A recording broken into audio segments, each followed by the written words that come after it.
Hello, and welcome to my podcast. I'm JP, and I'll be discussing the student loans of personal finance. In 2019, 69% of students took out a student loan with an average of $30,000. Currently, America owes $1.64 trillion with an average interest rate of 6%. In comparison to the credit card debt, which is $587 billion. 44.7 million Americans have student loan debt. And under the William D. Ford Federal Direct Loan, this allows students to take an exorbitant amount of money to put forth in their higher education. Now, in the midst of this student loan issue, I believe in 2008 market crash, a lot of Americans thought it was a great idea to go back to school, which was very popular. And indeed, it was a great idea.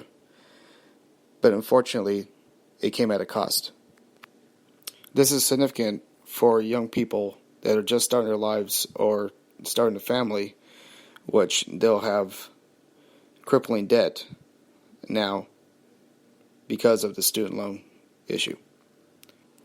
Now, why student loans are a bad option? Well, first, I want to hit on one of the points, which is a pretty sobering fact, and that is that student loans are not bankruptable, which means that anyone taking out a loan cannot be forgiven when they file for bankruptcy, even though they can be forgiven on other things such as car loan or even a house mortgage. The second issue is that students can qualify for an exorbitant amount of money just as long as they are in college. And some student loans can balloon up to $100,000, $200,000, $300,000 for a doctorate's or a lawyer degree, just as long as they're in school. This is equal to possibly a mortgage or some big ticket item that we all face in our life. So I hit on the history and the issues surrounding the student loans. Now I'll talk about what you can do to avoid student loans. Unfortunately, there is not that many options, but I did see a few on the internet and some that I use personally. One is the military GI Bill. Obviously, you can join the military and get up to, I believe it was, $50,000 for higher education. And while in the military, they have a tuition assistance program that helps students, or military members that are students, pursue a higher education degree. Second one is working directly for the school, whatever school that may be.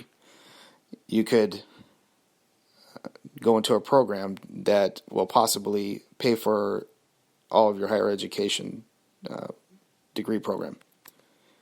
I have not really looked into that one, but I am sure there's websites that you could go into and search and see if you could qualify for that type of assistance.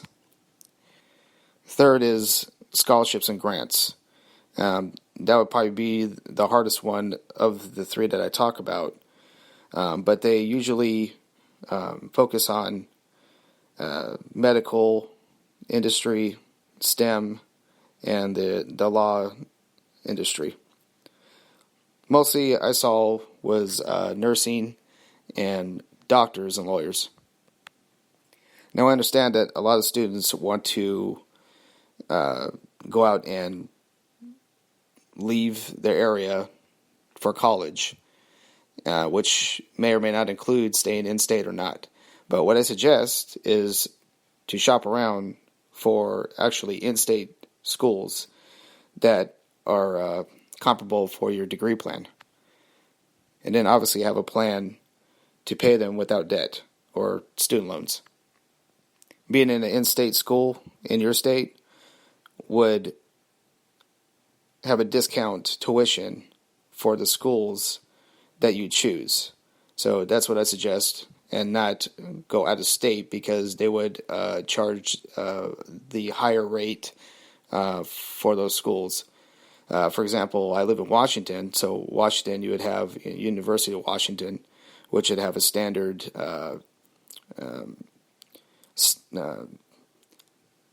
in-state school tuition, versus going to, let's say, USC in California, which it would charge a higher tuition in general. Another option is going to either technical school or trading school, which offers a significantly lower, in general, tuition versus the regular universities and colleges. And I'm sure there's other options available, but those are the big three that I see new students coming in and could utilize without being in a student loan. Also, and this is for the parents, they could also open up a education savings account or a 529 plan, which will cover their child's higher education expenses. The distribution for each account is $2,000 a year for each child. Now let me go back to the GI Bill. I currently used a GI Bill when I was out of military service, and it did cover $50,000 in my higher education costs.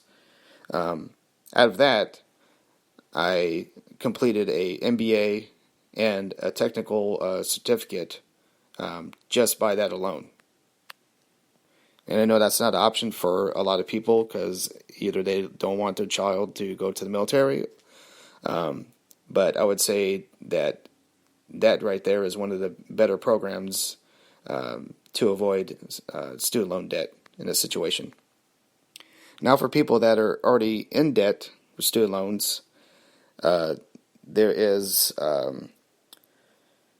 some options that you could possibly refinance your loan into, let's say, a credit union. That would help out with the interest rate. But again, I would shop around for the best interest rate refinance program that's available to you. I also wanted to talk about the Public Service Loan Forgiveness Program. And a lot of people are saying that it's not forthright in its forgiveness. As of now, 90,000 students applied for this forgiveness program, and only 845 were actually granted. That's pretty significant when people are trying to bank on the loan forgiveness in their service employment. And